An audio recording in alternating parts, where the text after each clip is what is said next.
Gentlemen, what's happening? I'm here with my dad, Papa A. Afternoon. Today we're talking about fighting, physical violence. The inspiration of this came actually in the way of an email that I got the other day asking me, Alpha, what do you do when somebody disrespects you? Do you go in and do you fight them? And this actually got me thinking about a video that I did a while ago about how to win a fight every time. And this was actually a pretty funny video because in the video, basically the essence, and there's a link down below to it, is that you shouldn't fight, all right? There is nothing beneficial that comes out of having physical altercations. And the people and the comments get so mad at this video because they're finding it on YouTube because they're searching out like how to win a fight every time. And so, you know, they're looking for some like super crazy like choke out finishing move, and I'm telling them to hug it out. And so they get so mad. I personally have never been in a fight, a fist fight, never in my life. And for the longest time I was kind of ashamed of it, where it's almost like, and I think our society, we you know, even though we don't necessarily encourage violence between men, I think that, you know, it's sort of acceptable. And so, have you ever been in a fight? I think the last fight I was in was with my brother. He was about 8 and I was 10. So yeah. No. Have you ever been even remotely close to a fist fight? Yeah. Have you? What? Yes. When I was bartending. Okay, so I was about to say, see, okay, but okay, so go on, Bruiser. Well, I used to bartend in this neighborhood bar, and of course you always come up against... And the neighborhood is sort of like a blue-collar place. We are from Philadelphia. It's outside of Philadelphia, a place called Norristown, and right. Yeah, so my dad was... No one has either library cards or passports. That's the kind of place this was. Okay, so go on. Tell me about this story. Well, I used to bartend there, and a lot of times I was the only person that worked there in the bar.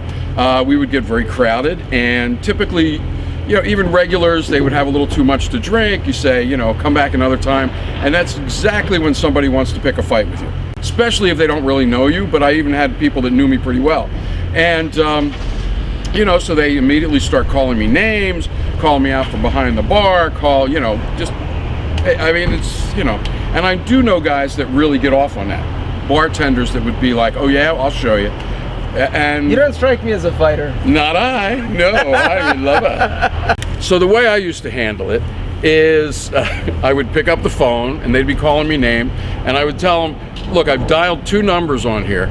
If I dial 1 more, you're gonna have to deal with other people that have blue uniforms and carry guns. Otherwise, you can go home and try again tomorrow. So that's how I would do it. All right, so my dad, being quick-witted and sober, actually, that is, honestly, here's the deal.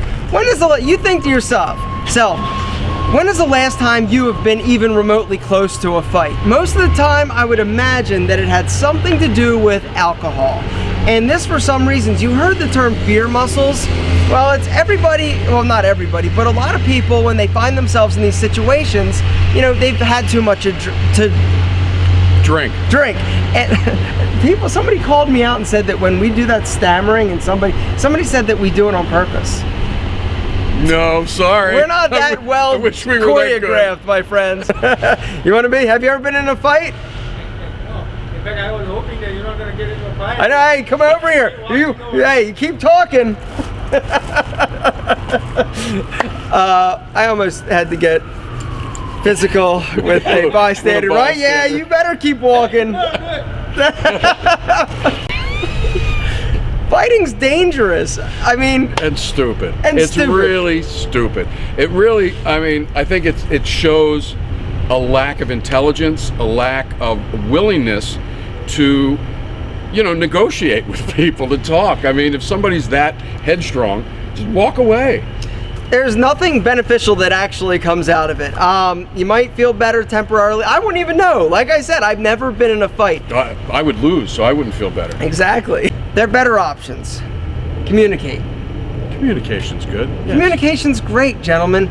But once again, it comes down to being in those situations. So if you are frequently finding yourselves in situations and places where you're having these heated conversations that either A, get to a point of where you're actually throwing down and punching other people or bashing them over the head with bottles, you need to think about your lifestyle, because these choices are ultimately going to probably not be the best. Time to move. If that happens to you a lot, get the hell out of wherever you are. Hey, focus. I'm just wait. I don't think she's got a handicap sticker, and she's trying to take that spot there. What would you do? I would fight her. Fight her, exactly. That's one of my biggest pet peeves, when people park in handicapped spots that aren't handicapped. That is probably the last time that I felt violent or the urge to pummel somebody. Final thoughts on fighting. Fighting? Don't. It's a horrible option. There are much better solutions. Use your brain, think your way out of situations. If you find yourself in situations where you're always wanting to fight, or people are wanting to pick fights with you, guess what? It's time to find other places to be and hang out. Life's too short, and you never know who's packing heat. Gentlemen, there you go. I can't wrap a video up to save my life.